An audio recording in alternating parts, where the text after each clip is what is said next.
केरेटोकंजक्टिवाइटिस सिक्का. Keratoconjunctivitis sicca is a clinical condition where aqueous tear production is insufficient to maintain the normal tear film. ठीक है, यानी कि aqueous tear film जो है ना वो कम हो गई है,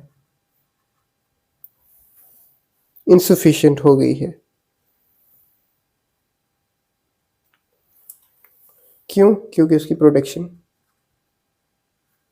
डिक्रीज हो गई है. ठीक है, ग्लैंड में कोई मसला आ गया. इस कंडीशन को कहेंगे केरेटोकंजक्टिवाइटिस सिक्का. ठीक है, इटियोलॉजी पहले बात करेंगे. लिखता अच्छा नहीं हूँ शायद. ठीक है, तो वैसे खैर है, आपको समझ आना चाहिए. ठीक, प्योर करेक्ट एक तो होता है इटियोलॉजी में प्योर फॉर्म है, दूसरी है primary Sjogren syndrome,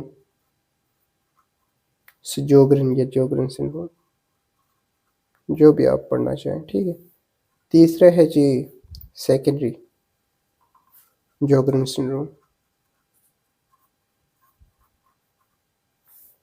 pure form जो है केरेटोकंजक्टिवाइटिस सिक्का की, उसमें जाहिर सी बात है कि टीयर प्रोडक्शन वो किधर रही होती है, लैक्रिमल ग्लैंड में हो रही होती है. ठीक, तो इसका मतलब है कि लैक्रिमल ग्लैंड की कोई ना कोई प्रॉब्लम आ गई है. ठीक है, कंजेंटल एलेक्रीमिया हो गई, यानी कंजेंटली ही प्रोड्यूस नहीं हो रहे, या फिर ट्राइजेमिनल गैंग्लियन जो है उसकी सर्जरी हुई है, उसकी वजह से डीनर्वेशन हो गई है और प्रोडक्शन कम हो गई है, या आइडियोपैथिक काज है, कोई मालूम नहीं कि क्यों हाइपोसिक्रेशन हो रही है. ठीक है, ये हो गया जी लैक्रिमल ग्लैंड में कोई प्रॉब्लम होगी, pure form of the pure keratoconjunctivitis sicca कहेंगे इसको.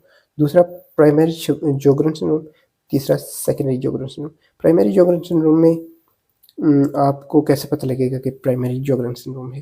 ठीक है, उसमें आपको टीयर एक तो कम मिलेंगे, दूसरा जीरोस्टोमिया. जीरोस्टोमिया क्या? केरेटोकंजक्टिवाइटिस सिक्का मिलेगा एक तो, दूसरा मिलेगा आपको उसके साथ एसोसिएटेड, ठीक है ना, ड्राई माउथ. इसको कहते हैं जी जीरोस्टोमिया. ठीक है, जीरोस्टोमिया अगर आपको मिले या ड्राई माउथ मिले टीयर फिल्म कम होने के साथ, तो आपको पता लगेगा ये primary Sjogren syndrome. Secondary Sjogren syndrome क्या होता है जी? वो सिस्टेमिक डिजीज़ के साथ एसोसिएटेड होता है. ठीक है, यानी कि ऐसी सिस्टेमिक डिजीज़ चल रही हैं जिसकी वजह से टीयर प्रोडक्शन कम हो गई है. ठीक है, तो वो इधर हम लिख लेते हैं. ठीक है, इधर मोड़ देते हैं एरो, और इधर आपको मैं बता देता हूँ कि वो क्या क्या चीज़ काजेस हो सकते हैं सिस्टेमिक. एक तो ट्राउमा हो सकता है, chemical injury, thermal injury, radiation. ठीक है, इसकी वजह से. दूसरा हो सकता है जी इन्फेक्शन. कौन सा इन्फेक्शन? ट्राइकोमा. ट्राइकोमा. ठीक है, तीसरी इन्फ्लेमेशन हो सकती है कौन सी? सार्कोइडोसिस और थायराइड ऑप्थेल्मोपैथी. ठीक,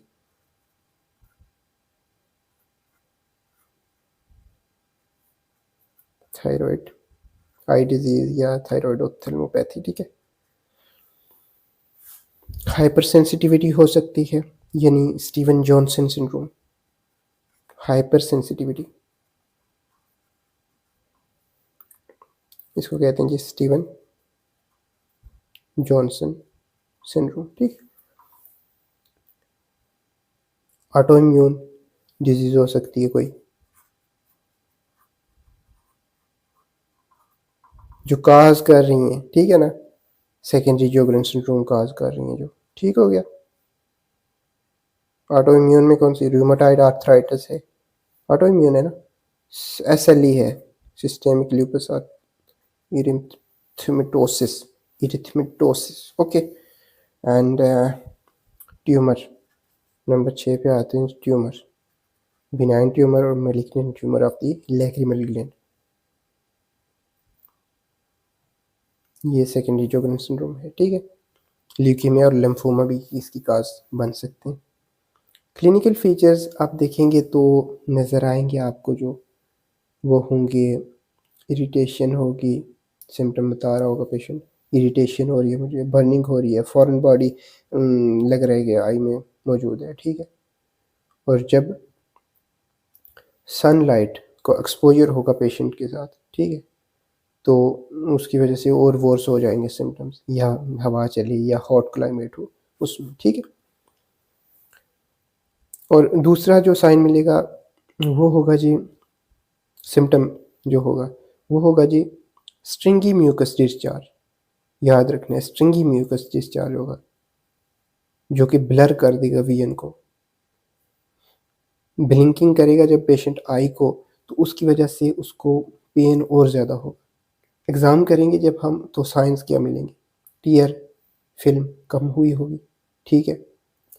दूसरी चीज़ जो आपको मिलेगी वो म्यूकस स्ट्रेन्स मिलेंगे, डेब्रिस मिलेगी।